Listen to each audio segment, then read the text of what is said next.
Manchester City beat Everton 2-0 as they ratchet up the pace in their quest to become the first Premier League team to win 4 league titles in a row.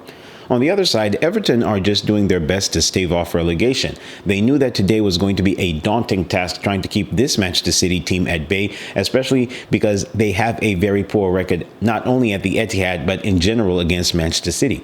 Pep Guardiola did something very unique in this game. He is always the innovator.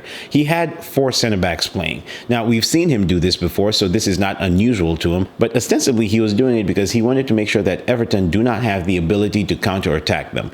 He did this with also the provision, unfortunately, that he would sacrifice style and he would also sacrifice creativity in the heart of his defense as well as on the wings. What's up, guys? It's your boy Izzy, and if you're new to the channel, please consider hitting that like and the subscribe button to let YouTube and everybody else know that you are enjoying this content.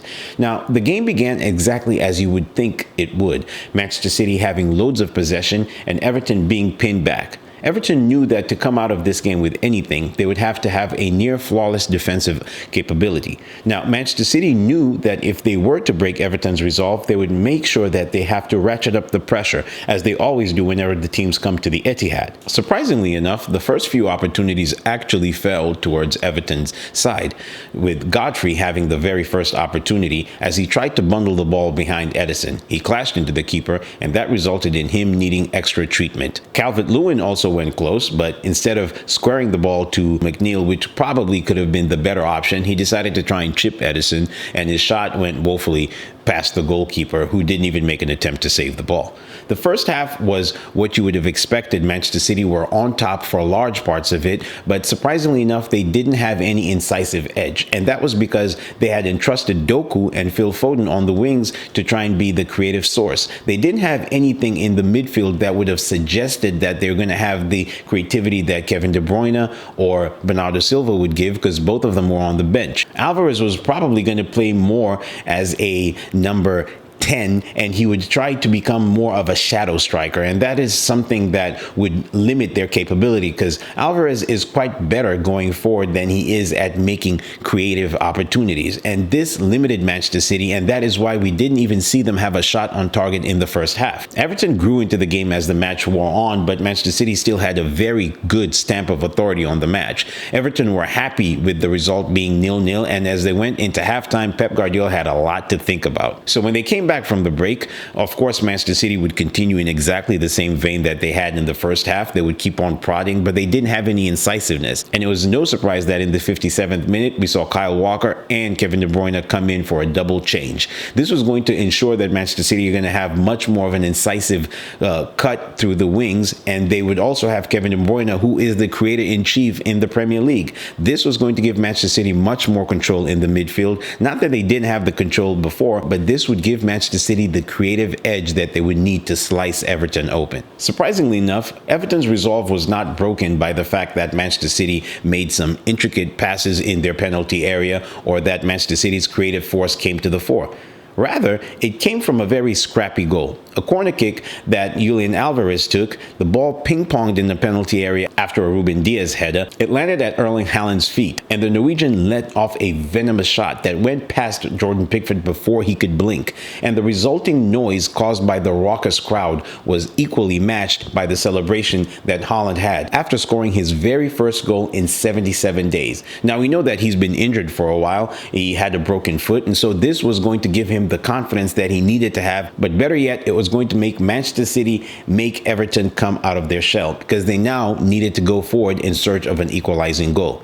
Manchester City had made Everton play right into their hands, and despite a very frustrating first 70 minutes, Manchester City were now on their way to a comfortable 3 points. And as it was, Everton conceded a second goal in the 84th minute, Kevin De Bruyne leading a counterattack where he passed the ball to Erling Haaland, and with the waft of his wonderful left foot was able to put them 2-0 up and put Everton to bed. Manchester City had now completed what they needed to do. It wasn't the easiest game for them, but now they could see off the remaining 6 minutes plus added time comfortable in the knowledge that they would be leapfrogging Liverpool at the top of the table.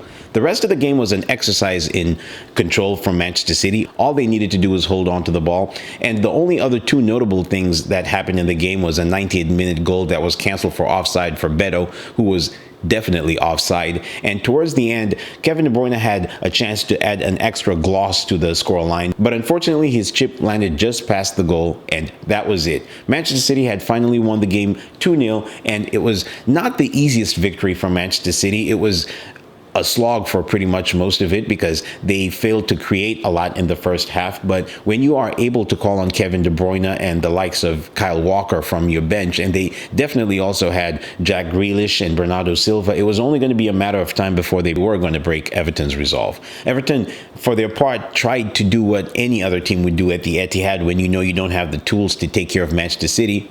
Sit back, hold on to the ball if you have the opportunity to, and try to hit them on the counterattack. This was working for them for the first 70 minutes, but with a squad as tightly packed as Manchester City are with talent, it was only going to be a matter of time.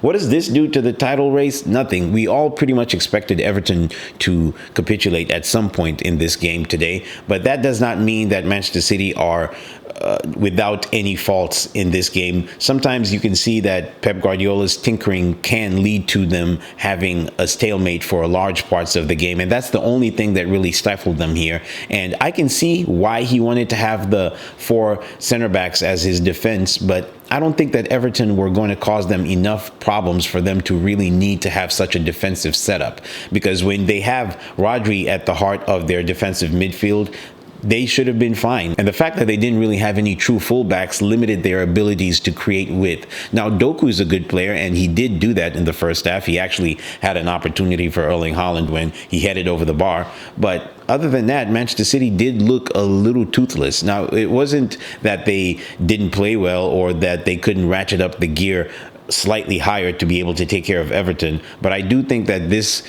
tinkering that sometimes these managers tend to do might hamper their team rather than help them out. Now, Pep Guardiola is a far greater footballing mind than I could ever dream to be, and so I understand that he felt he needed to deploy it, but I don't think Everton were going to really cause them as many problems as he probably thought they were going to do in the end. Now, eventually, Liverpool leapfrogged them after their victory against Burnley, but one thing that Pep Guardiola already has his team doing is keeping their eyes on the prize, and in a game that was definitely going to be tough because Everton have been good away from home, Manchester City still performed very well. And all they need to do is just keep doing exactly what they've been doing so far. And Manchester City are going to be the absolute force that we know them to be. But anyway, guys, let me know what you have to say about this game. It was pretty much cut and dry because we knew Manchester City at some point were attacking enough for them to take something out of this game. Everton, if they would have had some luck on their side, could quite possibly have gotten a few opportunities to score. But I do think that Manchester City were pretty comfortable despite having to be kept at bay up until the midpoint in the second half. Thank you guys for watching. It's your boy Izzy, and until the next review, peace.